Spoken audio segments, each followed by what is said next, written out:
Hi Stampers, Rose Grunwald here. I'm coming at you from my craft room here in New Holstein, Wisconsin.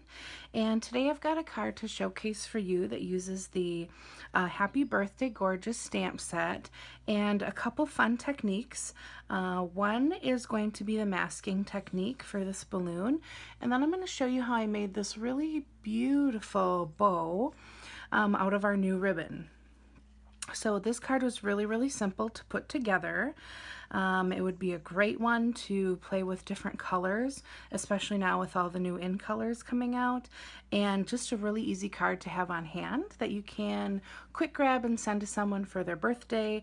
You could change the sentiment out to be, congratulations, and then it would work for more of an all occasion. So let's get started. I'm starting here with the thick Whisper White as my card base. I actually never really used the thick before, and I fell in love with it once I started using it. So my card base, I've cut the piece of paper in half the long way. So this is 4 1/4 inches by 11, and because this is a tall card, if you want your folded edge to be nice and crisp like this is, you need to score your card base, and I've scored this at 5 1/2. So I've just folded that, and I'm going to set that aside for now. We don't need that until later. Now we've got 2 layers on this card. So our card front Whisper White layer I've got cut at 5 1/4 by 4 inches, and then this one is just 1/16 bigger than the base, so it'd be 4 1/16, and then this would be, let's see, 5 5/16. And when you put these together, when the time comes, this color is just going to peek out from the edge a little bit, and when it goes on your card base, then the card base is just barely going to peek out around the edge. And that gives a nice subtle look to the card, and more of the white on white with that pop of color. So again, the stamp set I'm using is Happy Birthday Gorgeous. You get all of these stamps in the set, a lot of great sentiments, and it doesn't, like I said, have to even be used for happy birthday. I can see it easily being used as a wedding card with this congratulations, celebrate. We've got some beautiful flowers here and some leaves. This you could use with your banner punch. Sorry, no, that's not a banner punch.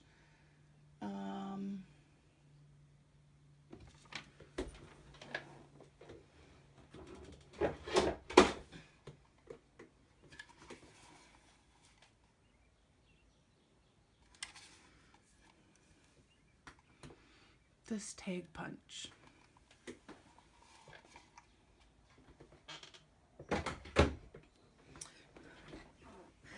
Okay, so this coordinates with the punch that we have. It also coordinates with your balloon bouquet punch that comes with the 2 balloon sizes. This one coordinates with the smaller balloon. Super versatile.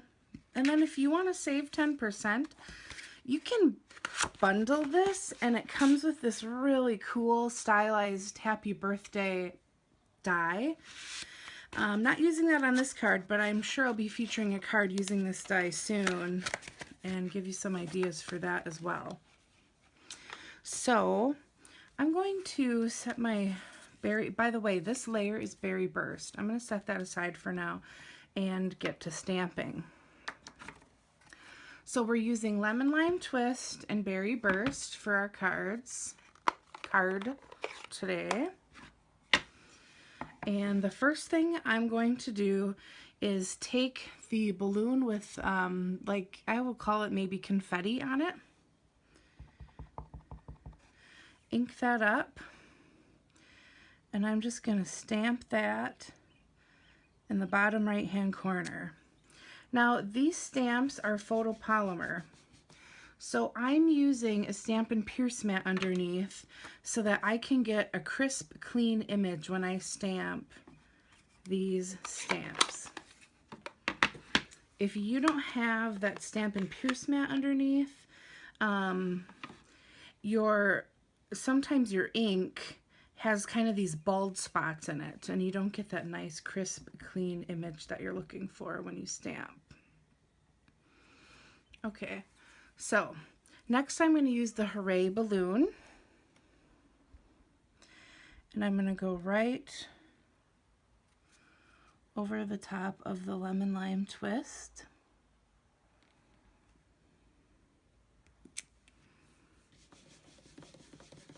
Like so.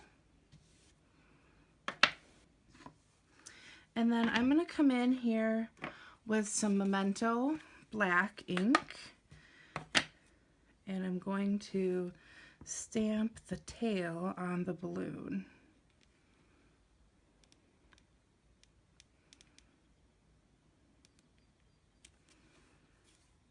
Oops, I had some ink on my fingers. That's okay, we'll put a little embellishment over that. Okay, so now for the masking technique, because if you notice on my card, I've got Happy Birthday kind of peeking out behind the balloon. And I'm going to show you how I did that. So most stampers know it's handy to have Post-its around. So I've got a Post-it here, and I'm going to take my balloon stamp, and I want to turn it so that the top of the balloon is up by the sticky part of the Post-it. Okay, and I'm going to stick that in there and punch this out. Now this works with your punch because, remember, the stamp set coordinates with the balloon bouquet punch. Otherwise, what you would do is stamp your image and use your scissors to fussy cut around the stamped image. So now the top here is sticky, and I am just going to stick that over the top of my balloon. And then the sticky part of that Post-it kind of keeps the balloon in place. So I'm going to come in here now with my Happy Birthday sentiment stamp. And I want this one to be showing through completely. And then this one I want kind of peeking out. And this one I want peeking out. So after you have them stamped, you just peel away your layer. I'll bring this closer. And as you can see, those stamps are just peeking out from the balloon without really getting in the way of your original stamp. Now, that was really quick. A clean, simple stamping portion of our card, totally complete. So now we just have to stick it on to our Berry Burst layer. I like to use the multi-purpose liquid glue from Stampin' Up. It's very forgiving, which I find is super helpful when we have these layers that are just kind of peeking out over the edge a little bit. And so I kind of get it in place where I would like it to be. Looks about centered like that. Flip it over and secure the glue just by kind of rubbing. Great. So now we've got this layer complete, and it's time for the fun bow. So I'm going to give you a good look at this bow here.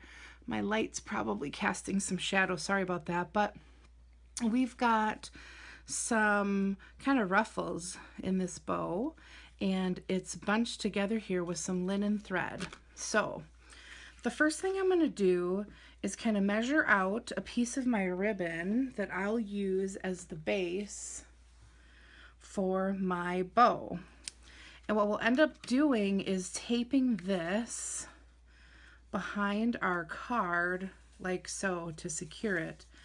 But I don't want to do that until I have my bow made and tied onto it, because I want to be able to kind of place that ruffled bow where I would like it.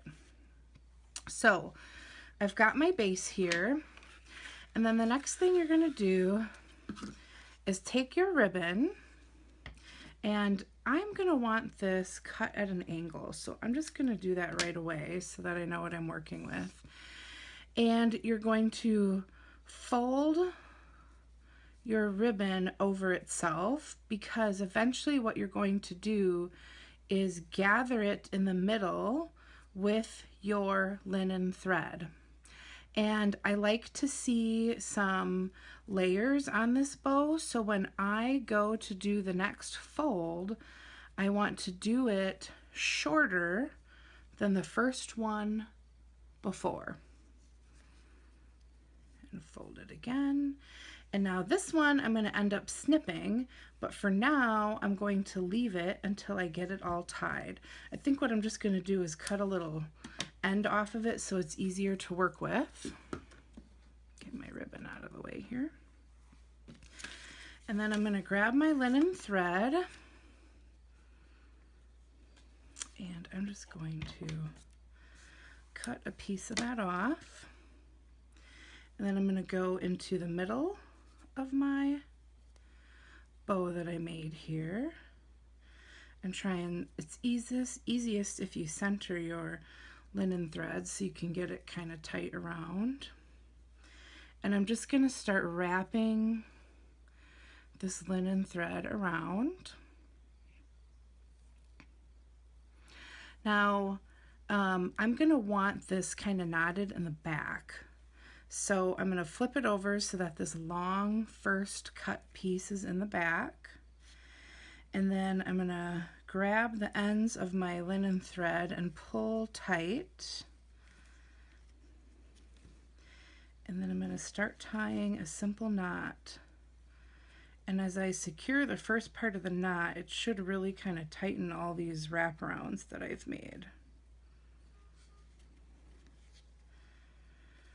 And then you can certainly adjust your bow and move this part of the linen thread if you would like to make sure that it is centered.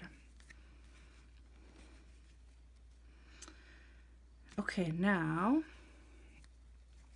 I've got that secured. I'm going to take this and put it next onto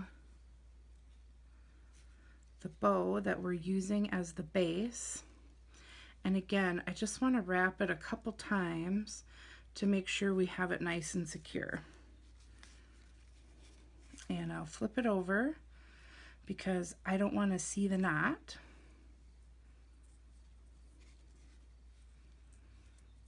And I'm just going to tie it in a simple knot here.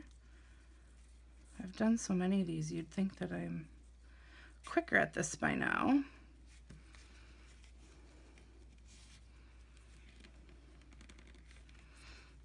Okay, and one more. There we go. Now, if you want, you can leave these tails hang. I'm going to trim mine up so they don't stick out.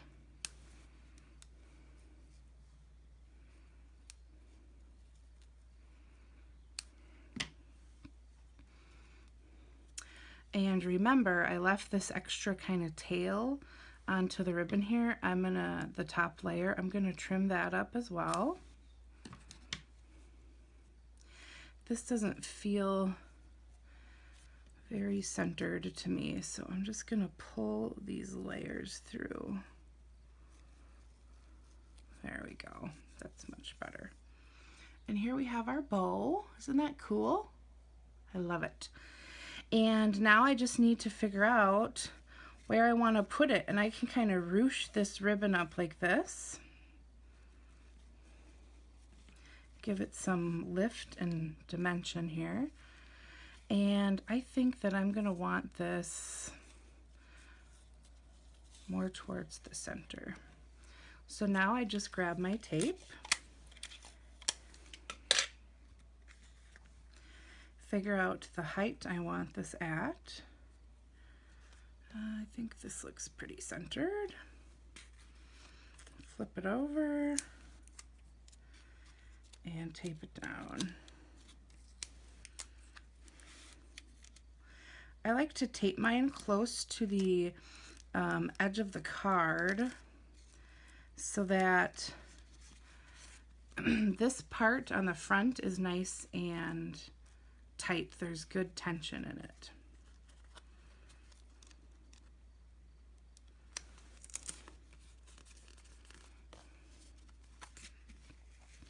And then once that's done, if you want, you can kind of arrange your ribbon and ruche it up however you like.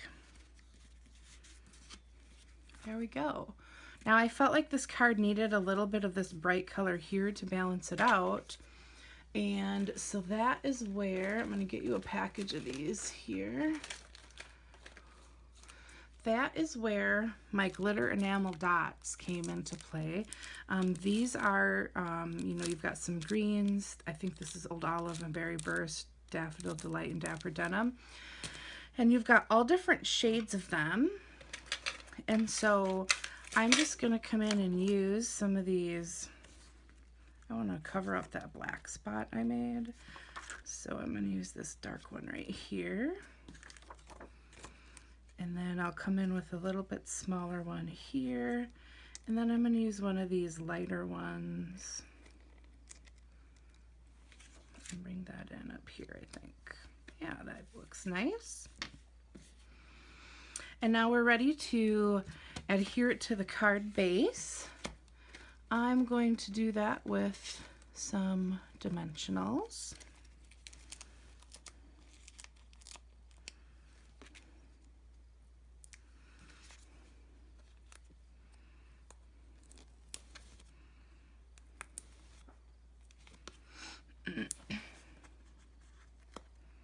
Oh, this one is coming off already.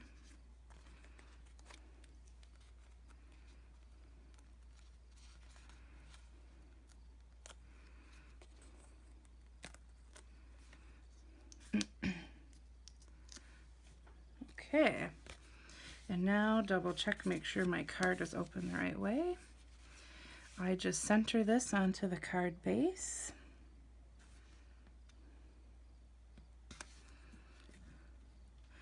And our card is finished.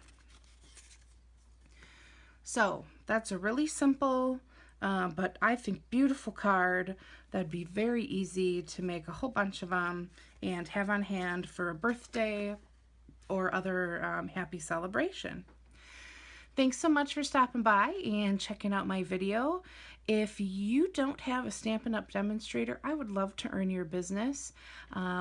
Any customer who purchases from me gets an invitation to my special private VIP page where I show you all sorts of ideas for other projects, and we do some creative challenges, and I give away gifts, which is super cool. So if you order from me, you'll be receiving an email inviting you to that group. You can check out my blog at countrycardsbyrose.blogspot.com, or you can find me on Facebook at Country Cards by Rose. Thanks again for stopping by, and have a great day.